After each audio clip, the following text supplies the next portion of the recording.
Hello ಮಕ್ಕಳೇ, welcome to simplified minds. ಮಕ್ಕಳೆಲ್ಲ ಹೇಗಿದ್ದೀರಾ? ಎಲ್ಲರೂ ತುಂಬಾ ಚೆನ್ನಾಗಿದ್ದೀರಾ ಅಂದ್ಕೊಂಡಿದ್ದೀನಿ. ಆ್ಯಂಡ್ ನನಗೆ ಗೊತ್ತು ನೀವೆಲ್ಲ ಏನು ಕಮೆಂಟ್ ಮಾಡ್ತಾರೆ ಈಗ ಅಂದ್ಬಿಟ್ಟು, ಸರ್ ವೀಡಿಯೋಸ್ ಅಂದ್ಬಿಟ್ಟು. ಎಸ್ ಮಕ್ಕಳೇ, ಸೊ ವೀಡಿಯೋಸು ನಾಳೆ. ಸೊ ನಾಳೆಯಿಂದ ನಮ್ಮ ಸಿಂಪ್ಲಿಫೈಡ್ ಮೈಂಡ್ KCET ಯೂಟ್ಯೂಬ್ ಚಾನಲ್ಲಿ electric potential capacitance power shot ಜೊತೆಯಲ್ಲಿ ನಾನು ಕ್ಯಾಲ್ಕುಲೇಟ್ ಸ್ಟಾರ್ಟ್ ಮಾಡ್ಕೊತೀನಿ. ಡೈರೆಕ್ಟಾಗಿ ಇಂಟಿಗ್ರೇಷನ್ ಮಾಡ್ತೀನಿ. I will show you integration ಎಷ್ಟು ಈಸಿ ಗೊತ್ತಾ? ನೀವು ಅಂದ್ಕೊಂಡಿದ್ದೀರಾ 7 ಕ್ವಶನ್ ಬರುತ್ತೆ, ಈಸಿ 3 to 4 ಕ್ವಶನ್ ಈಸಿಗೆ ಮಾಡ್ಬೋದು. I will show you best shortcuts. ಅದ್ರ ಜೊತೆಯಲ್ಲಿ ಸಂದೇಶ್ ಸರ್ ಕೆಮಿಸ್ಟ್ರಿ ಮಾಡ್ತಾರೆ, ರಕ್ಷಾ ಮ್ಯಾಮ್ ಬಯಾಲಜಿ ಸ್ಟಾರ್ಟ್ ಮಾಡ್ತಾರೆ. ಸೊ ಎಲ್ಲ ವೀಡಿಯೋಸು ನಿಮಗೆ ಬರುತ್ತೆ ನಮ್ಮ ಸಿಂಪ್ಲಿಫೈಡ್ ಮೈಂಡ್ಸ್ KCET ಯೂಟ್ಯೂಬ್ ಚಾನಲಿಂದ. ಅರ್ಥ ಆಯಿತಾ? ನಾನು ನಿಮ್ಗೆ ಹೇಳಿದ್ದೆ CET ಮುಗಿದು ನೀವು ಇಂಜಿನಿಯರಿಂಗ್ ಸೀಟ್ ತೊಗೊಳ್ ಗೈಡ್ ಮಾಡ್ತೀನಿ ಅಂದ್ಬಿಟ್ಟು. ಎಸ್ ಮಕ್ಕಳೇ, definite I'm going to guide. Initial ತುಂಬ ಹೇಳಬೇಕಂದ್ರೆ ಮಕ್ಕಳೇ, ನಾನು ಆ್ಯಕ್ಚುಲಿ ಹೇಳ್ಬೇಕಾದ್ರೆ ತುಂಬಾ ಬ್ಯುಸಿ ಇದ್ದೀನಿ. ನಿಮ್ಗೆ ಗೊತ್ತಿರೋ ಯಾರು ನಿಮ್ಮ ಫ್ರೆಂಡ್ಸ್ ಇದ್ದರೆ ಆಫ್ಲೈನ್ ಕೇಳಿ, ಆಫ್ಲೈನ್ ಕ್ಲಾಸ್ ತೊಗೊಬೇಕು. ಇನ್ಫ್ಯಾಕ್ಟ್ ಈಗ 7:30 ಸ್ಟಾರ್ಟ್ ಆದರೆ 10:00 ಡೌಟ್ಸ್ ಕೇಳ್ತಾ ಇರ್ತಾರೆ ನಾನು. ಆ ಲೈವ್ ಸೆಷನ್ ತೊಗೊಬೇಕು, ಎಷ್ಟೊಂದು ಲೈವ್ ಸೆಷನ್ಸ್ ಇರುತ್ತೆ. So inspired of that, do not worry. ಅರ್ಥ ಆಯಿತಾ? ನಾನು ನಿಮಗೆ ಶಾರ್ಟ್ ಕಟ್ಸು ಎಲ್ಲ ಟೀಚ್ ಮಾಡ್ತೀನಿ.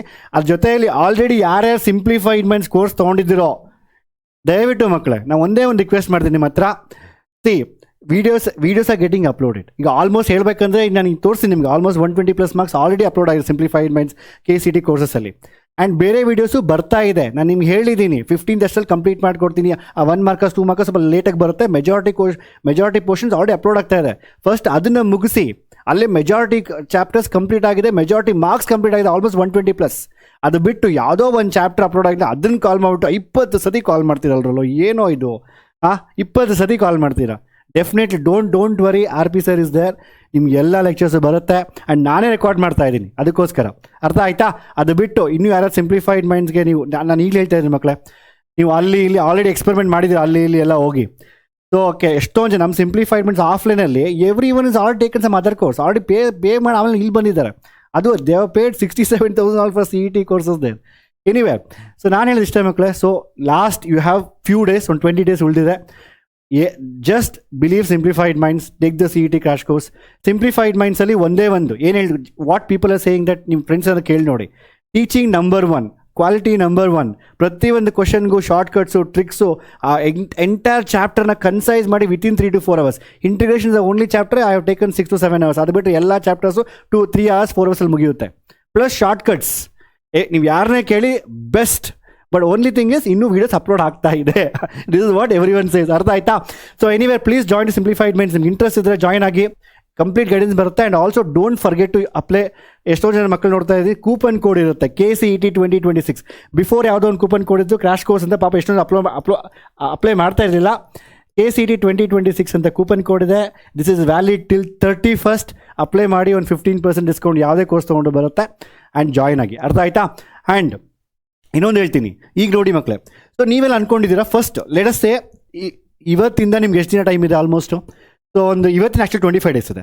ಲಾಸ್ಟ್ ದಿನ ಈಗಲೂ ನೆನಪಿದೆ, I did A video like 21 days crash course ಅಂತ 21 ಡೇಸ್ ಎಲ್ಲ ಮಾಡಿದ್ದು. ಈ ವರ್ಷ ಇವತ್ತಿನ 25 ಡೇಸ್ ಇದೆ. Let me tell you, all of you ನೀವು ಒಂದು ವೇಳೆ ನಂದೇ 1 ಶಾರ್ಟ್ ಲೆಕ್ಚರ್ಸಲ್ಲಿ ನೋಡಿದರೆ, will discuss chapter wise everything ನಾವು. ಸೊ 1 ಶಾರ್ಟ್ ಲೆಕ್ಚರ್ಸ್ ನನ್ನ PUC ನೋಡಿದರೆ ನೀವು ಎಲ್ಲರೂ ಕಂಡ್ರು ಆಲ್ಮೋಸ್ಟ್ ಎವ್ರಿ-ಒನ್ ಆರ್ 60. ಯಾರು ಬೇಕಾದ್ರು, ನಾನು ನಾಳೆ ನಿಮ್ಗೆ CET ಪೇಪರ್ ಕೊಟ್ಟರೆ ನೀವು ಈಸಿಲಿ 60 ಮಾರ್ಕ್ಸ್ ತೊಗೊತೀರ. ಯಾರು ಬೇಕಾದ್ರು ತೊಗೊಂಬೋದು 60 ಮಾರ್ಕ್ಸ್. ಇಟ್ಸ್ ನಾಟ್ ಟಫ್ ಮಕ್ಕಳು, it's not tough, it's easy.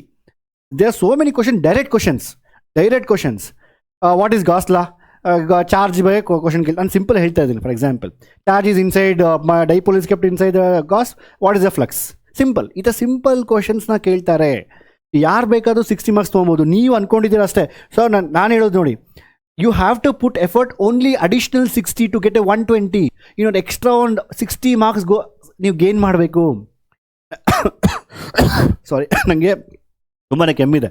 That's one more reason why ನನ್ನ ರೆಕಾರ್ಡಿಂಗ್ಸ್ ಕಡಿಮೆ ಬರ್ತಾರೆ ಆ್ಯಪಲ್ಲಿ. ಅರ್ಥ ಆಯ್ತಾ? One more. ಓಕೆ, ಇದನ್ ಅಡಿಷ್ನಲ್ 60 ಮಾರ್ಕ್ಸ್ ಸ್ಕೋರ್ ಮಾಡಿದ್ರೆ ನೀವು 120 ಮಾರ್ಕ್ಸ್. ನಾವು ತುಂಬ ಜನ ಬೋರ್ಡ್ ಎಕ್ಸಾಮ್ ಆಲ್ರೆಡಿ 285+ ತೊಗೊತಾ ಇದ್ದಾರೆ, ಈಸಿಲಿ 95+ ತೊಗೊತಾ ಇದ್ದಾರೆ. ಸೆಕೆಂಡ್ ಅಟೆಂಪ್ಟ್ ಇದೆ ನಿಮಗೆ. ಈವನ್ 280, 270 ತೊಗೊಂಡು ನೀವು 120 ಮಾರ್ಕ್ಸ್ ತೊಗೊಂಡ್ರೆ ನಿಮ್ಮ ರ್ಯಾಂಕ್ ಅಂಡರ್ 5,000, 6,000 ಇರುತ್ತೆ ಕೊಂಡ್ರು. ಅರ್ಥ ಆಯ್ತಾ? So you don't have to study so much. ನೀವು ಇದು ನೆನ್ಪಿಟ್ಕೊಳ್ಳಿ, ಆಲ್ರೆಡಿ ನೀವು 60 ತೊಗೊಬೋದು. ಈ ಅಡಿಷ್ನಲ್ 60 ನೀವು ಆ್ಯಡ್ ಮಾಡ್ಕೊಬೇಕು. ಅದನ್ನ ಅರ್ಥ ಮಾಡ್ಕೊಳ್ಳಿ ಮಕ್ಕಳೇ. That is what. ನಾನು ಪ್ರತಿಯೊಂದು ಚಾಪ್ಟರ್ ಹೇಳ್ತೀನಿ ನಿಮಗೆ, ಯಾವ್ಯಾವ ಚಾಪ್ಟರ್ ಓದಬೇಕು, ಯಾವ ಟಾಪಿಕ್ಸ್ ಇಂಪಾರ್ಟೆನ್ಸ್ ಕೊಡಬೇಕು ಅಂದ್ಬಿಟ್ಟು. ಅರ್ಥ ಆಯ್ತಾ? So next coming what you have 20-25 days. ನಾನು ಹೇಳ್ತೇನೆ, ದಯವಿಟ್ಟು ಹೇಳ್ತಾ ಇದ್ದೀನಿ. If you study every day 10 hours, you're already in top 10, top 20. ನಾನು this what I keep telling to all our students, ಲೈವಲ್ಲಿ ಆಫ್ಲೈನ್ ಇದೇ ಬಡ್ಕೊತಾ ಇರ್ತೀನಿ. See most of a students not preparing seriously. ನನಗೆ ಗೊತ್ತಿದೆ ಇನ್ನೂ ಸೀರಿಯಸ್ನೆಸ್ ಇಲ್ಲ, ಇನ್ನೂ ಎಂಜಾಯ್ ಇನ್ನೂ 20 days 25 days ಇದೆ ಅಂದ್ಬಿಟ್ಟು. ಐ ಹ್ಯಾವ್ ಸೀನ್ ಸಮ್ವೇರ್ ಯಾವುದೋ ಒಂದು ವೀಡಿಯೋ ನೋಡ್ತಾರೆ ಇನ್ಸ್ಟಾಗ್ರಾಮಲ್ಲಿ, ನಾನು ಟ್ಯಾಗ್ ಮಾಡಿದೆ ಅನ್ಸುತ್ತೆ. ಸೊ ದ ಸ್ಟೂಡೆಂಟ್ ಈ ವಾಸ್ ಎಕ್ಸ್ಪ್ಲೈನಿಂಗ್ ಏನಂತ ಹೇಳಿದ್ರೆ, ರಿಗ್ರೆಟ್, ದಯವಿಟ್ಟು ಡೋಂಟ್ ಹ್ಯಾವ್ ದ ರಿಗ್ರೆಟ್. ಅಂದರೆ ನಾನು ಇನ್ನೂ ಚೆನ್ನಾಗಿ ಓದ್ಬೋದಾಗಿತ್ತು. ಈ 20-25 ಹಾರ್ಡ್ ವರ್ಕ್ ಮಾಡಿಬಿಟ್ರೆ ಇನ್ನೂ ಒಂದು ಸ್ವಲ್ಪ maximum hard work, daily study 10 hours ಮಕ್ಕಳೇ, 10 to 12 hours if you study. ನಿಮ್ಗೆ ಅರ್ಥ ಆಗದೆ ಇರಲಿ, just sit in front of book, solve the questions, see the solutions if you not understanding. ಅರ್ಥ ಆಯ್ತಾ? ಸಿಂಪಲ್ ಆಗಿ ಇಷ್ಟು ಮಾಡ್ಕೊಂಡು ಹೋಗಿ, sit 10 hours in front of book at any cost, you will definitely get a very good rank. Because 90% of students not sitting 10 hours in front of the book. ನಾನೇ ಹೇಳ್ತಾ ಇದ್ದೀನಿ, ನಾನು ನೋಡ್ತಾ ಇದ್ದೀನಿ ಆಲ್ರೆಡಿ ಅದನ್ನು. ಇಷ್ಟು ಒಂದು ನೀವು ಮಾಡಿದ್ರೆ ನೀವು ಆಲ್ರೆಡಿ ನಿಮ್ಮ ರ್ಯಾಂಕ್, ನೀವೇನು ಓದಿಲ್ಲ ಅಂದರೂ ನಿಮ್ಗೆ 5,000 10,000 ಬಂದುಬಿಡುತ್ತೆ CET out of 3 lakh students. ಅರ್ಥ ಆಯ್ತಾ? ಇದನ್ನು ನೀವು ಮಾಡಲೇಬೇಕು. ನಾವು ಕಮಿಂಗ್ ಟು ಚಾಪ್ಟರ್ ವೈಸ್ ನೋಡಿ, ಎಲ್ಲ ಓದೋಷ್ಟು ಬೇಕಾಗಿಲ್ಲ. CET actually easy. ನಾನು ಹೇಳ್ದಲ್ವಾ, ಬೈ ಡಿಫಾಲ್ಟ್ ನೀವು ನಾಳೆ ಪೇಪರ್ ಕೊಟ್ಟರು ಮೋಸ್ಟ್ ಆಫ್ ದ ಸ್ಟೂಡೆಂಟ್, ನನ್ನ 1 shot ಲೆಕ್ಚರ್ಸ್ ನೋಡಿದ್ರೆ ನೀವೆಲ್ಲ ಆರಾಮಾಗಿ ನೀವು 20 ತೊಗೊಳ್ತೀರಾ. ಬಟ್ ಇನ್ ಅಡಿಷನಲ್ 20 ಹೇಗೆ ಆ್ಯಡ್ ಮಾಡ್ಕೋಬೋದು? For example, if a starts KCET physics, ನೀವು ಲಾಸ್ಟ್ ಪೇಪರ್ ಚೆಕ್ ಮಾಡಿದ್ರೆ ಸಮ್ಟೈಮ್ಸ್, ಸೊ ಬೋರ್ಡ್ ಎಕ್ಸಾಮಲ್ಲಿ ನಿಮ್ಗೆ ಆಲ್ಮೋಸ್ಟ್ ಒಂದು ಫಸ್ಟ್ PUC ಫಿಸಿಕ್ಸಲ್ಲಿ ನಿಮ್ಗೊಂದು 18 marks, 18 to 15 to sometime 15, sometime 16, sometime 18 marks ಬರುತ್ತೆ. ನಿಮ್ಮ ಸೆಕೆಂಡ್ PUC ಆಲ್ಮೋಸ್ಟ್ 42 marks ಬರುತ್ತೆ. ಆ್ಯಂಡ್ ನೀವು ಸೆಕೆಂಡ್ PUC ಆಲ್ರೆಡಿ ಓದಿದ್ದೀರಾ ಮಕ್ಕಳು. It's not like you don't know the chapters, you know theory, you know the formulas. For example, you know moving charge formula, R = mv/qb, you know something else, ನಿಮಗೆಲ್ಲ ಗೊತ್ತಿದೆ. ನಾನು ಹೇಳೋದು, ಈ chapters ನೀವು ನೋಡಿಕೊಂಡ್ರೆ, ಈ chapters highest weightage. Can you see my ಎಲೆಕ್ಟ್ರೋಸ್ಟಾಟಿಕ್ಸಲ್ಲಿ 8 to 9 questions, 7 to 8 questions ಬರುತ್ತೆ. ಕರೆಂಟ್ ಎಲೆಕ್ಟ್ರಿಸಿಟಿ ಅಲೋನ್ 6 questions ಬರುತ್ತೆ. ಮೂವಿಂಗ್ ಚಾರ್ಜಸಲ್ಲಿ 5 to 6 questions ಬರುತ್ತೆ. Magnetism EMI 6 questions, optics 6 to 7, modern physics. ಇದು ನಾನು ಫಿಸಿಕ್ಸ್ ಹೇಳ್ತೀನಿ, ದಯವಿಟ್ಟು ಎಲ್ಲರಿಗೂ ಇದೇ ರಿಕ್ವೆಸ್ಟ್ ಮಾಡಿ, ಫಿಸಿಕ್ಸ್ಗೆ directly start from second PUC. ಯಾಕಂದ್ರೆ ನೀವು ಆಲ್ರೆಡಿ ಓದಿದ್ದೀರಾ. ಸೊ ಅದರಿಂದ ಏನಾಗುತ್ತೆ, ನೀವು ಯಾವ್ಯಾವ ಚಾಪ್ಟರ್ಸ್, ಕೆಲವೊಂದು ಚಾಪ್ಟರ್ಸ್ ಯಾವ ಚೆನ್ನಾಗಿ ಅರ್ಥ ಆಗಿಲ್ಲ. ಫಾರ್ ಎಕ್ಸಾಂಪಲ್, ಮಾಡರ್ನ್ ಫಿಸಿಕ್ಸ್ ನಾವು ಓದಿಲ್ಲ ಸರ್ PUCಗೆ, ಕುತ್ಕೊಂಡು ಓದಿ, ಜಸ್ಟ್ ಫಾರ್ಮುಲಾಸ್ ನೋಡ್ಕೊಳ್ಳಿ. ಫಾರ್ಮುಲಾಸು ಕಾನ್ಸೆಪ್ಟ್ ಬೇಸ್ಗೆ ಅರ್ಥ ಮಾಡ್ಕೊಂಡ್ರೆ you can solve easily. These chapters get highest weightage. ಆಮೇಲೆ ಫಸ್ಟ್ PUCಗೆ ಹೋಗಿ. ಫಸ್ಟ್ PUC ನೋಡಿ, ಫಸ್ಟ್ PUC ಇದು ಫಿಸಿಕ್ಸ್ ಏನಾಗುತ್ತೆ ಅಂದರೆ ಮಕ್ಕಳು ಅಷ್ಟೊಂದು ಲಿಂಕ್ ಇಲ್ಲ. This is completely electrostatics and magnetism and optics, that is completely mechanics. ಅರ್ಥ ಆಯ್ತು? Mechanics, fluid mechanics, thermodynamics. So ತುಂಬಾ ಲಿಂಕ್ ಇಲ್ಲ. ಅದರಿಂದ ಕುತ್ಕೊಂಡು ಫಸ್ಟು ಈ ಸೆಕೆಂಡ್ PUC ಈ ಚಾಪ್ಟರ್ಸ್ನ ಫಸ್ಟ್ ನೀವು ಓದಬೇಕು. ಅರ್ಥ ಆಯ್ತು ಕ್ಲಿಯರಾಗಿ? This is one thing. I tell you last, ಇನ್ನೂ ಮೆಟೀರಿಯಲ್ಸ್ ಏನು ರೆಫರ್ ಮಾಡೋಕೆ ಎಲ್ಲ ಹೇಳ್ತೀನಿ. This is a one thing. These are highest weighted chapters, do it in this way. ಇಲ್ಲಿ ಹೆಂಗೆ ನಿಸಿ, ನಿಮ್ಗೆ 120 ಬೇಕಲ್ವಾ? So you want 120. That means I want just 40. I want 40+ in each. Second PUC ನಿಮ್ಗೆ ಆಲ್ರೆಡಿ ಗೊತ್ತಿರುತ್ತೆ. ಫಸ್ಟ್ PUC ನೀವು ಏನು ಮಾಡ್ತೀರ ಮಕ್ಕಳೇ? So if you have when you get once you finish second PUC, first PUC ಹೋಗ್ಬೇಕಂದ್ರೆ ನೀವೇನು ಮಾಡ್ತೀರ ಅಂತ ಹೇಳಿದ್ರೆ, ನೀವು ಜಸ್ಟ್ ಮಕ್ಕಳ, if you study all chapters, ಎಲ್ಲ ಚಾಪ್ಟರ್ಸ್ದು, if you just know the formulas, if you know the formulas, then how to substitute that. If you know the formulas, then how to substitute the formulas. Out of 18, ನೀವು ಆರಾಮಾಗಿ out of 18, ನಾನು ಈಗಲೇ ಹೇಳ್ತಾ ಇದ್ದೀನಿ, you can easily score 10+, 10 12, 10 to 12 easily score ಮಾಡ್ಬೋದು, even without solving anything. Direct questions ನೀವು ನೋಡಿ, first PUC questions, direct questions, formula based, substitute ಮಾಡಿ, get the answer. There are 5 question tough, ನಾನು ಅದನ್ನೇ ಹೇಳ್ತಾ ಇಲ್ಲ, ಬಟ್ ಈಸಿ ಕ್ವಶನ್ಸ್ ಇರುತ್ತೆ. What about second PUC? Second PUC ಮತ್ತೆ ಹೇಳಿ ನೋಡಿ, I am solving every question. Electric charge and fields, electric potential, ನೀವು ಯಾವುದೇ ಇಯರ್ ಪೇಪರ್ ಚೆಕ್ ಮಾಡಿ, 3 questions ಇರುತ್ತೆ, 2 ಟಫ್ ಇರುತ್ತೆ, 1 ಈಸಿ ಇರುತ್ತೆ. 1 ಟಫ್ ಇರುತ್ತೆ, 2 ಈಸಿ ಇರುತ್ತೆ. ಅರ್ಥ ಆಯ್ತಾ? If you take current electricity, 6 questions ಇರುತ್ತೆ. 6 questionsಲ್ಲಿ ಒಂದು ಆಲ್ಮೋಸ್ಟ್ ಒಂದು 4 to 5 questions ಈಸಿ ಇರುತ್ತೆ. If you just know the proper concepts. ನೀವೇನು ಮಾಡ್ತಾ ಇದ್ದಾರೆ ಈಗ? You are all neglecting, forgetting the concepts. Just if you know proper current electricity concepts, 4 questions ಅಂತೂ easy ಇರುತ್ತೆ, ಒಂದು 2 questions ಸ್ವಲ್ಪ ಹೈಯರ್ ಲೆವೆಲ್ ಇರುತ್ತೆ ಅಷ್ಟೇ. So you don't have to put effort. So ನೀವು ಈಸಿಲಿ ನೀವು ಪ್ರಾಪರಾಗಿ ಸೆಕೆಂಡ್ ಎಲ್ಲದನ್ನು ಕಾನ್ಸೆಪ್ಟ್ಸು ಅಟ್ಲೀಸ್ಟ್ ಒಂದು PYQs ಚೆಕ್ ಮಾಡಿ ಸಾಕು. PYQs ಚೆಕ್ ಮಾಡಿ. So you can easily score 42 ಇರೋದು, ನೀವು 42ಗೆ you can easily score around ಒಂದು 30+. ನಾನು 30+ ಹೇಳ್ತಾ ಇದ್ದೀನಿ, ನಾನು not even telling you will score 42 out of 40. 30+40, 40 reach ಆಯ್ತಲ್ವಾ? You can easily score 40+. So focus on first second PUC. First PUC ನಿಮ್ಮ ಟೈಮ್ ಇಲ್ಲ ಅಂದರೆ ಎಲ್ಲ chapters just see the formulas. So 10 question direct substitution ಬರುತ್ತೆ. Direct substitution, units, substitutions, simple questions. ಅರ್ಥ ಆಯ್ತಾ? ನಾವು coming to your ಮ್ಯಾಥಮೆಟಿಕ್ಸಲ್ಲಿ ಹೇಳ್ತಾ ಇದ್ದೀನಿ. If you see and if you think I am going to leave integration, continuity and all, you are doing biggest mistake. ನಾನು ಹೇಳ್ತೀನಿ. In fact ನಮ್ಮ simplified ಮೈಂಡ್ಸಲ್ಲಿ KCETಯಲ್ಲಿ ಕೆ ಸಿ ಟಿ ಕೋರ್ಸಲ್ಲಿ ಎಂಟೈರ್ KCET ಇಂಟಿಗ್ರೇಷನ್ ಚಾಪ್ಟರ್ ಬಂದು 7 hours ಇದೆ. If you study that, ನಾನು ಈಗಲೇ ಹೇಳ್ತಾ ಇದ್ದೀನಿ, 7 ಕ್ವಶನ್ಸ್ ಬರುತ್ತೆ ಇಂಟಿಗ್ರೇಷನಲ್ಲಿ. 4 questions dead easy, 1 minute solve ಮಾಡ್ಬೋದು, 30 seconds ಸಾಲ್ವ್ ಮಾಡ್ಬೋದು. And you to learn that methods. And next ನಾನು ಯೂಟ್ಯೂಬಲ್ಲಿ ಒಂದು ವೀಡಿಯೋ ಬರುತ್ತೆ ಇಂಟಿಗ್ರೇಷನ್ಗೆ, ನಾನು ಇಂಟಿಗ್ರೇಷನ್ ಮಾಡ್ತೀನಿ. I will show you without doing actual integration you can get the answers. Reversal ಮಾಡ್ಬೋದು ನಾವು. ಸೊ ದಯವಿಟ್ಟು ಇಂಟಿಗ್ರೇಷನು ಕಂಟಿನ್ಯೂಟಿ ನೀವು ಟಫ್ ಅನ್ಕೊಂಡಿದ್ದಾರೆ, they not tough. You don't have no integration so much, ಭಯ ಬೀಳ್ಬೇಡಿ. And it's a competitive exam, you have to study. ನೀವು ಓದಲೇಬೇಕು, ಮಾಡಲೇಬೇಕು. ಅರ್ಥ ಆಯ್ತಾ? ನೋಡಿ, 6 ಕ್ವಶನ್ಸ್ ITF. ಆ್ಯಂಡ್ ನಾನು ಎಲ್ಲರಿಗೂ ಹೇಳ್ತೀನಿ, without doing trigonometry don't do any other chapters, because ಎಲ್ಲ ಕಡೆ ಟ್ರಿಗ್ನೋಮೆಟ್ರಿನೇ ಇರುತ್ತೆ, ಎಲ್ಲ ಕಡೆ ಟ್ರಿಗ್ನೋಮೆಟ್ರಿ. ಆ್ಯಂಡ್ ವೆಕ್ಟರ್ಸ್ 3D ಸ್ವಲ್ಪ ಈಸಿ ಇರುತ್ತೆ, questions are easy. And even relations function 11th and 12th ಎರಡೂ ಸೇರಿಸಿದ್ರೆ ನಿಮ್ಗೆ 5 to 6 ಕ್ವಶನ್ ಬರುತ್ತೆ. ಪ್ರಾಬಬಿಲಿಟಿ 11th and 12th ಎರಡೂ ಸೇರಿಸಿದ್ರೆ 4 to 5 ಕ್ವಶನ್ ಬರುತ್ತೆ. You can never escape continuity and integration. ನೋಡಿ, ಇದು ಮೆಜಾರಿಟಿ ಇಲ್ಲೇ ಕವರ್ ಆಗುತ್ತೆ ನಿಮಗೆ. ಅರ್ಥ ಆಯ್ತಾ? ಮತ್ತೆ ಹೇಳ್ತೇನೆ, first PUC permutation, combination, binomial theorem, sets, ಇದನ್ನ ಕುತ್ಕೊಂಡು 2 ಗಂಟೆ ಮಾಡಿದ್ರೆ ಆಗೋದಿಲ್ಲ. I have seen some people studying sets 1 chapter ತೊಗೊಂಡು ಅರ್ಧ ದಿನ ಓದ್ತಾ ಇದ್ದಾರೆ. ಅರ್ಧ ದಿನ sets. You are watching some, you are preparing something like 3 hours 4 hours for sets. 1 question ಬರುತ್ತೆ. Binomial theorem 2 hours 3 hours. Don't waste your time. ನಾನು ಹೇಳ್ತಾ ಇದ್ದೀನಿ ಮತ್ತೆ, you have to be very precise ಆಗಿ ಫಸ್ಟು ಹೈಯೆಸ್ಟ್ ವೆಯ್ಟೇಜ್ ಚಾಪ್ಟರ್ ತೊಗೊಬೇಕು ನೀವು. Of course ಅದು ಸ್ವಲ್ಪ ಬೇಸಿಕ್ ಬೇಕು, ಟ್ರಿಗ್ನೋಮೆಟ್ರಿ ಮತ್ತು ಇನ್ವೆರ್ಸ್ ಟ್ರಿಗ್ನೋಮೆಟ್ರಿ. ಸೊ ಟ್ರಿಗ್ನೋಮೆಟ್ರಿ ಒಂದೇ, ಇನ್ವೆರ್ಸ್ ಟ್ರಿಗ್ನೋಮೆಟ್ರಿ ಬೇಡ. ಟ್ರಿಗ್ನೋಮೆಟ್ರಿ ಓದ್ಕೊಂಡ್ರೆ ನಿಮ್ಮ ಕಂಟಿನ್ಯೂಟಿ, ಡಿಫರೆನ್ಷಿಯಬಿಲಿಟಿ, ಇಂಟಿಗ್ರೇಷನ್ ಎಲ್ಲ ಮುಗಿಯುತ್ತೆ. And vectors 3D you don't have integration. And relation functions also ಅಷ್ಟು ಇಂಟಿಗ್ರೇಷನ್ ಇರೋದಿಲ್ಲ ಇದರಲ್ಲಿ. ಅದರಿಂದ so make sure you do these chapters. ಈ ಚಾಪ್ಟರ್ಸ್ ಓದ್ಕೊಂಡು ಆರಾಮಾಗಿ 40+. ಯಾವ್ಯಾವ ಚಾಪ್ಟರ್ ಪೆಂಡಿಂಗ್ ಇದೆಯೋ ನಿಮ್ಗೆ ಗೊತ್ತಾಗಿಲ್ಲ ಅಂದರೆ just basics. Due no first PUC chapters ಎಷ್ಟೊಂದು ಇಂಟೆಕ್ಸ್ ಕ್ವಶನ್ಸ್ ಇದೆ, ಅಲ್ಲಿ ಎಕ್ಸಾಂಪಲ್ ಕ್ವಶನ್ ಸಾಲ್ವ್ ಮಾಡಿದ್ದಾರೆ. ಆ ಕ್ವಶನ್ MCQ ಕನ್ವರ್ಟ್ ಮಾಡ್ತಾ ಇದ್ದಾರೆ. Can you imagine that in CET? But the problem ಇದೆ, ನೀವು ಓದೇ ಇಲ್ವಲ್ಲ ಅದ್ರ ಬಗ್ಗೆನು. You do not even studied about that's a problem. ಅರ್ಥ ಆಯ್ತಾ? So these are high weighted chapters. You are do this, you are do integration. ನಂದು ಕೆಲವೊಂದು ಚಾಪ್ಟರ್ಸ್ ಬರುತ್ತೆ, do not worry, I will teach you the shortcuts, everything in YouTube also. ನಮ್ಮ ಆ್ಯಪಲ್ಲಿ I will do 100 question. For example integration ಆ್ಯಪಲ್ಲಿ ಒಂದು 90-100 questions ಮಾಡಿಸಿರ್ತೀನಿ. At least in spite of ನನಗೆ ಎಷ್ಟೇ ಬಿಸಿ ಇದ್ರೂ I will teach the methods, best methods. ಒಂದು 30 to 40 question ತೊಗೊಂಡು ಯೂಟ್ಯೂಬಲ್ಲಿ ತೊಗೊಂಡು ನಾನು ಟೀಚ್ ಮಾಡ್ತೀನಿ. ಅರ್ಥ ಆಯ್ತಾ? ನೆಕ್ಸ್ಟು ಅದಾದಮೇಲೆ ನೆಕ್ಸ್ಟು KCET ಕೆಮಿಸ್ಟ್ರಿ. ಸೊ ಕೆಮಿಸ್ಟ್ರಿಗೆ ಬಂದಾಗ ನೀವು ಅಗೇನ್ ಕೆಮಿಸ್ಟ್ರಿಯಲ್ಲಿ ತುಂಬಾ, if you C 22-23 onwards the weightage ತುಂಬ ಡಿಫ್ರೆಂಟ್ ಆಗಿತ್ತು. ಬಟ್ ಲಾಸ್ಟ್ ಏನ since they reduce lot of portions. ಹಿಂಗೆ ಮತ್ತೆ ಇಂಡಿವಿಜುವಲ್ ಚಾಪ್ಟರ್ಸ್, ಡೋಂಟ್ ವರಿ. ಪ್ರತಿಯೊಂದು ಫಿಸಿಕ್ಸ್, ಕೆಮಿಸ್ಟ್ರಿ, ಮ್ಯಾಥ್ಸ್ಗೂ ಒಂದು ಸ್ಟಡಿ ಪ್ಲ್ಯಾನ್ ಪ್ರಿಪೇರ್ ಮಾಡ್ತೇನೆ, PDF ಪ್ರಿಪೇರ್ ಮಾಡ್ತೇನೆ. ಯಾವ ಆರ್ಡರ್ ಸ್ಟಡಿ ಮಾಡಬೇಕು, ಯಾವ ವೆಯ್ಟೇಜ್ ಚಾಪ್ಟರ್ಸ್ ಇದೆ, ಅವೆಲ್ಲ PDF ರೆಡಿ ಮಾಡಿ ಅದು ಇಂಡಿವಿಜುವಲ್ ಒಂದು ವೀಡಿಯೋ ಮಾಡಿ ಆ PDFs ಕೊಡ್ತೀನಿ ನಾನು. ಅರ್ಥ ಆಗಿದೆ ಕ್ಲಿಯರಾಗಿ? So you can refer start how you refer section wise science ಅಲ್ವಾ, ಅದೇ ರೀತಿ ಅದು ಒಂದು PDF ರೆಫರ್ ಮಾಡಿ ಯಾವ ಆರ್ಡರ್ ಹೋಗ್ಬೇಕು ನೀವು ಅದೆಲ್ಲ ಹೇಳ್ತೀನಿ ನಾನು. ಅರ್ಥ ಆಯ್ತಾ? So next those PDFs all soon, very soon, 1 or 2 ಡೇಸಲ್ಲಿ you keep getting regular videos ನಾವು onwards. ಆಯಿತಾ? I will guide you till the CET, don't worry about that. Next second PUC ತೊಗೊಂಡ್ರೆ ನೀವು ಆಲ್ಮೋಸ್ಟ್ ಫಿಸಿಕಲ್ ಕೆಮಿಸ್ಟ್ರಿಯಲ್ಲಿ almost 12 marks ಬರುತ್ತೆ, 4 fix.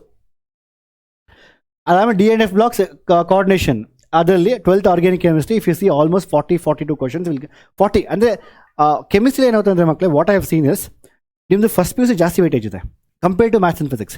Maths and physics ಒಂದು 18 question ಬಂದರೆ, ನಿಮ್ಮದು ಸೆಕೆಂಡ್ ಫಿಸಿಕ್ಸ್ ಕೆಮಿಸ್ಟ್ರಿಯಲ್ಲಿ ಮಾತ್ರ ಆಲ್ಮೋಸ್ಟ್ 25-26 ಕ್ವಶನ್ ಸೆಕೆಂಡ್ PUCನೇ ಬರುತ್ತೆ. ಇನ್ಫ್ಯಾಕ್ಟ್ ಕೆಲವೊಂದು ಚಾಪ್ಟರ್ ಈಕ್ಲಿಬ್ರಿಯಮು, ಥರ್ಮೋಡೈನಮಿಕ್ಸ್ ಅವೆಲ್ಲ ಆಲ್ಮೋಸ್ಟ್ 3 ಕ್ವಶನ್ಸ್ 4 ಕ್ವಶನ್ ಬಂದುಬಿಡುತ್ತೆ ಕೆಲವೊಂದು ಸತಿ, almost as equal weightage as your second PUC chapters. But ಇಲ್ಲಿ again if you count everything, so ನಿಮ್ಗೆ ಆಲ್ಮೋಸ್ಟ್ ಒಂದು 12, 30, 40, ಒಂದು 38 ಸಮಥಿಂಗ್ ಲೈಕ್ ದಟ್ ಗೊಂಡಿಗೆ 35 to 38, 35 to 40 ಅಷ್ಟು ಮಾತ್ರ ಸೆಕೆಂಡ್ PUCಲ್ಲಿ ಬರುತ್ತೆ, ರಿಮೈನಿಂಗ್ ಫಸ್ಟ್ PUCಲ್ಲಿ ಬರುತ್ತೆ. ಆ್ಯಂಡ್ ಮೋರ್ ಎವರ್ ಕೆಮಿಸ್ಟ್ರಿಯಲ್ಲಿ ಏನು ಮಾಡೋಕ್ಕಂದರೆ you have to study some chapters. And ಈಗ ಹೈಡ್ರೋಕಾರ್ಬನ್ಸ್ ಇರುತ್ತೆ, ಅದ್ರ ಲಿಂಕ್ ಇಲ್ಲಿ ಇರುತ್ತೆ. ಆ್ಯಂಡ್ ಕೆಲವೊಂದು ಚಾಪ್ಟರ್ಸ್ ಲಿಂಕ್ ಇರುತ್ತೆ. ಅದರಿಂದ ಫಸ್ಟ್ PUC ಸ್ವಲ್ಪ ಸ್ಟಡಿ ಮಾಡಿ, ಮತ್ತೆ don't keep spending lots of time. C the marks, I will give the PDF, ನಾನು ಕೊಡ್ತೀನಿ ನಿಮಗೆ, ಅದು ಪ್ರಿಪೇರ್ ಮಾಡಿ ಒಂದು PDF ಕೊಡ್ತೀನಿ. ಪ್ರತಿಯೊಂದು ಫಿಸಿಕ್ಸ್, ಕೆಮಿಸ್ಟ್ರಿ, ಮ್ಯಾಥ್ಸ್ಗೆ ಎಷ್ಟು ಮಾರ್ಕ್ಸ್ ನೋಡಿಕೊಂಡು ಅದ್ರ ತಕ್ಕಂಗೆ ಅಷ್ಟೇ ಟೈಮ್ ಅದು ಸ್ಪೆಂಡ್ ಮಾಡೋಕ್ಕೆ ನೀವು. ಅರ್ಥ ಆಗಿದೆ ಕ್ಲಿಯರಾಗಿ? So these are very high weightages, ಇದನ್ನು ಸಾಲ್ವ್ ಮಾಡೋಕ್ಕೆ ನೀವು. ಆ್ಯಂಡ್ ಲಾಸ್ಟಲ್ಲಿ ಸರ್ ನಾವು ಹೇಗೆ ಎಕ್ಸಾಕ್ಟ್ಲಿ ಏನು ಮೆಟೀರಿಯಲ್, ನಾನು ಮತ್ತೆ ಹೇಳ್ತಾ ಇದ್ದೀನಿ ಮಕ್ಕಳೇ, ಸಿ ಆಲ್ಮೋಸ್ಟು ನಿಮಗೆ ಹೇಗೆ ಓದಬೇಕು ಗೊತ್ತಿಲ್ಲ ಅಂತ ಹೇಳಿದ್ರೆ, ಇವತ್ತು ಆನ್ಲೈನ್ ಬಂದಾಗಿಂದ ತುಂಬ ಜನ ಮಕ್ಕಳಿಗೆ ಎಜುಕೇಷನ್ ಅಫೋರ್ಡೆಬಲ್ ಆ್ಯಕ್ಚುಲಿ. ಸೊ ನಮ್ಮ simplified means KCET crash course 3600. ನೀವು ಕೂಪನ್ ಎಲ್ಲ ಹಾಕಿದ್ರೆ ಒಂದು 3000 ಬರುತ್ತೆ ಅರೌಂಡ್. ಅರ್ಥ ಆಯ್ತಾ? ಸೊ ಇವತ್ತು 3000ಅಲ್ಲಿ ಮೋರ್ ದೆನ್ ಆಲ್ರೆಡಿ ಹೇಳಬೇಕಂದ್ರೆ ಒಂದು 150-200 ವೀಡಿಯೋಸ್ ಅಪ್ಲೋಡ್ ಆಗಿ ಇನ್ನೂ ಒಂದು 100 ವೀಡಿಯೋಸ್ ರೆಕಾರ್ಡ್ ಮಾಡೋಕೆ ನಾವು ಆ್ಯಕ್ಚುಲಿ ಅಷ್ಟು ವೀಡಿಯೋಸು ವಿತ್ ಕನ್ಸೈಸ್ ಎಲ್ಲ ಸಿಗಬೇಕಂತ ಹೇಳಿದ್ರೆ you have to put effort. ಅಷ್ಟು ನೋಡಿದ್ರೆ ಸಾಕು ನಿಮಗೆ ಕಂಪ್ಲೀಟಾಗಿ ಸಿಗುತ್ತೆ. ಅರ್ಥ ಆಯ್ತಾ? ಆ್ಯಂಡ್ ನಿಮ್ಮ ಇಂಜಿನಿಯರಿಂಗ್ ಕಾಲೇಜ್ ಫೀಸ್ ಎಷ್ಟಿರುತ್ತಪ್ಪ? ಆಲ್ಮೋಸ್ಟ್ 60,000, 1 ಲಕ್ಷ. ಗೌರ್ಮೆಂಟ್ ತೊಗೊಂಡು 30,000, 1 ಲಕ್ಷ, 1 ಲಕ್ಷ. ಪ್ರೈವೇಟ್ ಎಲ್ಲ ಅಷ್ಟಿರುತ್ತೆ. So can't you invest some 3,000 rupees? I see sometimes very sad. Sometime ನಮ್ಮ ಆ್ಯಪ್ ನನಗೆ that's why am telling you, ಯಾಕೆ ನಾನು ಇಷ್ಟೇ ಬಂದಿಲ್ಲ ಅಂತ ಹೇಳಿದ್ರೆ ತುಂಬಾ ಬ್ಯುಸಿ, ಅಂದರೆ ತುಂಬ ಇದು ಏನು ಪೇರೆಂಟ್ಸ್ ಬರೋದು, ಅದು ಹತ್ತು ಕಾಲ್ ಮಾಡೋದು, ಆ್ಯಂಡ್ ಆ 3,000 rupees ಒಂದು ಡಿಸ್ಕೌಂಟ್ ಕೇಳೋದು ನಂಗೆ ಬೇಜಾರಾಗ್ಬಿಡೋದು ನನಗಂತ ಆ್ಯಕ್ಚುಲಿ. ಅರ್ಥ ಆಯ್ತಾ? So we have to provide the highest quality. ಅದಕ್ಕೋಸ್ಕರ that's you have. And it's not even 1%, 2% of engineering college fees. ನಿಮ್ಮ ಇಂಜಿನಿಯರಿಂಗ್ ಕಾಲೇಜು 1.5 ಲಕ್ಷ. ನೀವು ಬೆಂಗಳೂರಿಗೆ ಬಂದರೆ ನೀವು PG ಒಂದು ತಿಂಗಳಿಗೆ ನೀವು 8,000 ಕಟ್ತೀರಾ. ಅರ್ಥ ಆಯ್ತಾ? ಕಾಲೇಜ್ ಹಾಸ್ಟೆಲ್ ಕೇಳಲೇಬೇಡಿ, ಅದು ನೆಕ್ಸ್ಟ್ ಲೆವೆಲ್ ಇರುತ್ತೆ ಫೀಸ್ ಎಲ್ಲನೂ. ಅದರಿಂದ ಹೇಳ್ತಾ ಇರೋದು ಇನ್ವೆಸ್ಟ್. ಒಂದು 3,000 rupees ಇನ್ವೆಸ್ಟ್ ಮಾಡಿ. We are telling you right best. ನೀವೇ ಹೇಳ್ತೀರಾ ದಿಸ್ ಮೆಥಡ್ಸ್. ನೀವು ಯಾರಾದ್ರೂ ಫ್ರೆಂಡ್ಸ್ ತೊಗೊಂಡ್ರೆ ಕೇಳಿ ನೋಡಿ. ನೀವು ಅವ್ರು ಹೇಗೆ ಟೀಚ್ ಮಾಡ್ತಾರೆ, ಹೇಗೆ ಟೀಚಿಂಗ್ ಬಗ್ಗೆ ಕೇಳಿ. How is A method solving. Of course maths physics ನಾನೇ ಮಾಡ್ತಾ ಇರೋದು, ಆಯಿತಾ? ನೀವು ಆಲ್ರೆಡಿ ಗೊತ್ತಿರುತ್ತೆ. ಆ ಶಾರ್ಟ್ ಕಟ್ಸು, ಎಲಿಮಿನೇಷನ್, ಪ್ರತಿಯೊಂದು ಕ್ವಶನ್ಗೂ ಅರ್ಥ ಆಯ್ತಾ? Please use the coupon code KC2026 will get discount and start preparing very seriously and focus more on the high weightage chapters. ನಾನು ಈಗ ಹೇಳ್ತಾ ಇದ್ದೀನಿ. ಆ್ಯಂಡ್ ಇನ್ಸ್ಪೈಟ್ ಆಫ್ ಒಂದು ವೇಳೆ ಸರ್ ನನಗೆ ಆಗೇ ಇಲ್ಲ sir, we have to study self study ಅಂತ ಹೇಳಿದ್ರೆ ನಾನು ಇಷ್ಟೇ ಹೇಳೋದು ನಿಮಗೆ, the most important you have to study ಯಾವುದೋ ಒಂದು ಸೆಕೆಂಡ್ PUC ಇದೆಯಲ್ಲಪ್ಪ ನಿಮಗೆ. ಈಗ ಸೆಕೆಂಡ್ PUC ಇರುತ್ತಾನೆ ಇಲ್ಲಿ. ಈ ಸೆಕೆಂಡ್ PUC ಆಲ್ರೆಡಿ ಎಷ್ಟೊಂದು ಚಾಪ್ಟರ್ಸ್ ನಿಮ್ಗೆ ಗೊತ್ತಿರುತ್ತೆ. Please directly go to PYQs. And solve the PYQ. This is the best thing. There is no material other than PYQs. And in fact ಹೇಳ್ಬೇಕಂದ್ರೆ 5 to 10% questions repeat ಆಗುತ್ತೆ PYQs ಅಲ್ಲಿ. Of course same question ಬರೋದಿಲ್ಲ, concept same ಇರುತ್ತೆ. ನಾನು ಸಿಂಪಲಾಗಿ ಹೇಳ್ತಾ ಇದ್ದೀನಿ. For example ಯಾವುದೋ ಒಂದು ನಿಮ್ದು if you take electric charge and fields, ಯಾವುದೋ ಒಂದು ಕ್ವಶನ್ ಇರುತ್ತೆ ಗಾಸ್ಲಾ ಮೇಲೆ, ಮತ್ತೆ ಗಾಸ್ಲಾ ಇನ್ನೊಂದು ಕ್ವಶನ್ ಬರುತ್ತೆ, ಅದೇ ರೀತಿ ಇರುತ್ತೆ. ಗಾಸ್ಲಾ ಗೊತ್ತಿದ್ರೆ you can solve the questions. Or ನೀವು ಇಂಟಿಗ್ರೇಷನ್ ಡಿಫ್ರೆನ್ಸಿಯೇಷನ್ ಕಂಟಿನ್ಯೂ ತೊಗೊಂಡಾಗ ಒಂದು ಯಾವುದೋ ಇನ್ಫೈನೈಟ್ ಇಂಟಿಗ್ರೇಷನ್ ಇರುತ್ತೆ, ಇಲ್ಲ ಯಾವುದೋ ಒಂದು that we have very famous question ಇದೆಯಲ್ವಾ, A to B f of a minus x property ಇದೆಯಲ್ವಾ, ಅದ್ರ ಮೇಲೆ ಕ್ವಶನ್ ಬರ್ತಾನೆ ಇದೆ. ಅದೇ question repeat. Integration of gradient function, ಅದೇ ಕ್ವಶನ್ ಒಂದು ಕ್ವಶನ್ ಸಾಲ್ವ್ ಮಾಡ್ತಾರೆ, ಅದೇ ರೀತಿ ಬರುತ್ತೆ. So PYQs are the best thing. ನಾನು ಹೇಳೋದು directly start from PYQs. Pick the PYQs. Take the second PUC, just read the questions, go to PYQs. And moreover ನಂದು lectures ಬರ್ತಾರೆ ಯೂಟ್ಯೂಬಲ್ಲಿ, ಅದನ್ನು ರೆಫರ್ ಮಾಡ್ಬೋದು ನೀವು. Mainly for the teaching how to shortcut, how to get the answer, ಅದಕ್ಕೆಲ್ಲ check ಮಾಡ್ಬೋದು. ಅರ್ಥ ಆಯ್ತಾ? PYQs ಸ್ಟಾರ್ಟ್ ಮಾಡಿ. Go to first PUC. ಯಾವ್ಯಾವ ರಿಕ್ವೈರ್ಡ್ ಅದನ್ನು ಮಾತ್ರ ಜಸ್ಟ್ ಫಾರ್ಮುಲಾಸ್ ನೋಡ್ಕೊಂಡು ಬನ್ನಿ ಅಷ್ಟೇ. ಸೆಕೆಂಡ್ PUCಗೆ ಅರ್ಥ ತುಂಬ ಟೈಮ್ನ ಸ್ಪೆಂಡ್ ಮಾಡಬೇಡಿ. First go to PYQs and do this the best materials. Then specially for mathematics if referring it, exemplar MCQs ಮಾತ್ರ ಇದೆ. ಎಕ್ಸಾಂಪ್ಲರಲ್ಲಿ MCQ ಕ್ವಶನ್ಸ್ ಇರುತ್ತೆ. ನೀವು ಅದನ್ನು ನೀವು ಬೇಕಾದರೆ ಮಾಡ್ಬೋದು. ಅದು ಬಿಟ್ಟು ತುಂಬ ಜನ ಹೇಳ್ತಾ ಇದ್ದೀರಾ ನಮ್ಮ ಹತ್ರ ಕೆಲವೊಂದು ಬುಕ್ಸ್ ಇದೆ, ನಾನು I don't take the names actually. So ಎಲ್ಲ ಬುಕ್ಸೂ CET ಲೆವೆಲ್ ಇಲ್ಲ. They have just JE level ಕ್ವಶನ್ಸ್ನ ಜಸ್ಟ್ ಪಿಕ್ ಮಾಡಿ ಕೊಟ್ಬಿಟ್ಟಿದ್ದಾರೆ. But if you want my suggestion, first of all ಇದನ್ನು ಮಾಡಿ, PYQs ಮಾಡಿ. ದೆನ್ ಯು ಹ್ಯಾವ್ ಕಾಮಿಡ್ಗೆ PYQs ಅಂತ ಬರುತ್ತೆ, ಕಾಮಿಡ್ಗೆ PYQs ಮಾಡಿ. ಅದು ಬಿಟ್ಟು ಆ್ಯಕ್ಚುಲಿ ಹೇಳಬೇಕಂದ್ರೆ ನಾವು ಆಫ್ಲೈನ್ ಸಿಂಪ್ಲಿಫೈಡ್ ಮೈಂಡ್ಸ್ ಸ್ಟೂಡೆಂಟ್ಸ್ಗೆ ನಾವೇ ಬುಕ್ಸ್ ಲಾಂಚ್ ಮಾಡಿದ್ದೀವಿ. So it's basically Disha books ಮಕ್ಕಳೇ. ಅರ್ಥ ಆಯ್ತಾ? ಸೊ ಫುಲ್ಲು ನಾನು ಚೆಕ್ ಮಾಡಿದೆ. Actually I myself went through all the questions. So these books are somewhat to level of CET questions, same similar level ಇರುತ್ತೆ. And in case if you are living somewhere near Bangalore, ನಮ್ಮ simplified offices ಇದೆ, you can come and take this books also from ನಮ್ಮಿಂದ ತೊಗೊಬೋದು. And of course ನಿಮ್ಗೆ ಕಡಿಮೆ ಆಗುತ್ತೆ. In fact ಹೇಳಬೇಕಂದ್ರೆ ನಮ್ಮ simplified minds online courses better than buying a ಬುಕ್ಸೇ ನಿಮಗೆ 1,500 2,000 ಆಗುತ್ತೆ ಅದರಿಂದ. So I am telling you, so first give importance to PYQs, then go to the examples, then go to COMEDK questions. ಎಲ್ಲದಕ್ಕಿಂತ ಮುಂಚೆ before everything I am telling one more thing, learn to complete the syllabus first. ಈಗ electric charges ಮುಗಿಸ್ತೀರಾ, go to electric potential, go to moving charges, go to one more chapter. First ಎಲ್ಲ chapter ಸಿಲೆಬಸ್ನ ಒಂದು ಸತಿ complete ಮಾಡಿ. That is more important than going in depth. ನಾನು ಮತ್ತೆ repeat ಮಾಡ್ತಾ ಇದ್ದೀನಿ. ಯಾವುದೋ ಒಂದು ಬುಕ್ ತೊಗೊಂಡು ಆ ಬುಕ್ನ ಬರೀ ಕ್ವಶನ್ ಸಾಲ್ವ್ ಮಾಡ್ಕೋದಲ್ಲ, ದಿನ 100 to 200 questions. No, not required. ಯಾವುದೋ ಒಂದು ಚಾಪ್ಟರ್ ಒಂದೇ ಕ್ವಶನ್ ಅಂತ ಹೇಳಿದ್ರೆ ಒಂದು 20 ಕ್ವಶನ್ ಸಾಲ್ವ್ ಮಾಡಿ ಸಾಕು. ಇನ್ನೊಂದು ಯಾವುದೋ ಕ್ವಶನಲ್ಲಿ 6 ಕ್ವಶನ್ ಬರ್ತದೆ ಅಂದ್ರೆ 60 100 ಕ್ವಶನ್ ಸಾಲ್ವ್ ಮಾಡಿ. 6 ಕ್ವಶನ್ ಬರ್ತದೆ, ಇಂಟಿಗ್ರೇಷನ್ ಅವೆಲ್ಲಾನು. ಅರ್ಥ ಆಯ್ತಾ? ಹೀಗೆ ಟ್ರೈ ಟು ಕಂಪ್ಲೀಟ್ ಸಿಲೆಬಸ್ ಮಕ್ಕಳೇ. Just go through syllabus once ಮಕ್ಕಳೇ. ನೀವು ಆರಾಮಾಗಿ 35 ತೊಗೊತೀರಾ. Go through syllabus once. Question ಜಾಸ್ತಿ PYQs ಮಾಡ್ಕೊಂಡು ಸಿಲೆಬಸ್ ನೋಡ್ಕೊಂಡ್ರೆ ಸಾಕೋಣ. ಅಷ್ಟು ಮಾಡ್ತಾಯಿಲ್ಲ. ನಾನು ಮತ್ತೆ ಹೇಳ್ತಾ ಇದ್ದೀನಿ, ಯಾರ ಮಕ್ಕಳು ಡಿಸ್ಟ್ರಾಕ್ಷನ್ ಇಲ್ದಿರಾ ಕುತ್ಕೊಂಡು ಡೈಲಿ 10 hours ಓದ್ತಿರೋ, ನೀವು 100% ನೀವು ತೊಗೊಂಡ್ರೆ ಒಳ್ಳೆ ರ್ಯಾಂಕ್. ಅರ್ಥ? Because 90% people are distracted. 90% people they are looking for short cuts. ಅಂದರೆ MCQ ಎಲಿಮಿನೇಷನ್ಸ್ ಅಲ್ಲ, ಇನ್ನೂ ಅವ್ರಿಗೇನಾದ್ರು ಬೇರೆದು ಅಂದರೆ ಏನಾದ್ರು ಮಾಡೋದು, ನಾನು ಒಂದು ದಿವಸ ಓದ್ಬಿಟ್ಟು ಹೆಂಗೆ ಮಾಡೋದು, ಒನ್ ಡೇಯಲ್ಲಿ ಓದ್ಬಿಟ್ಟು ನಾನು ಹೆಂಗೆ ಸ್ಕೋರ್ ಮಾಡೋದು, ಅವೆಲ್ಲ ಆಗೋದಿಲ್ಲ, ಆ ಥರ ಎಲ್ಲ ಆಗೋದಿಲ್ಲ. ಅರ್ಥ ಆಯ್ತಾ? That's it. And so this what you refer it. ದಯವಿಟ್ಟು ಕುತ್ಕೊಂಡು daily don't have a regret. ನಾನು ಮತ್ತೆ ಹೇಳ್ತಾ ಇದ್ದೀನಿ, ಅಯ್ಯೋ ನಾನು 25 ಡೇಸ್ ಚೆನ್ನಾಗಿ ಓದಿದ್ರೆ ನಂಗೆ ಒಳ್ಳೆ ರ್ಯಾಂಕ್ ಬರ್ತಾಯಿತ್ತಲ್ವಾ ಅಂತ. ಸೊ ದಯವಿಟ್ಟು ಹೇಳ್ತಾ ಇದ್ದೀನಿ, ಡೋಂಟ್ ಹ್ಯಾವ್ ದಿಸ್ ರಿಗ್ರೆಟ್. ಅರ್ಥ ಆಯ್ತಾ? ಚೆನ್ನಾಗಿ ಓದಿ. See next videos. Bye and take care.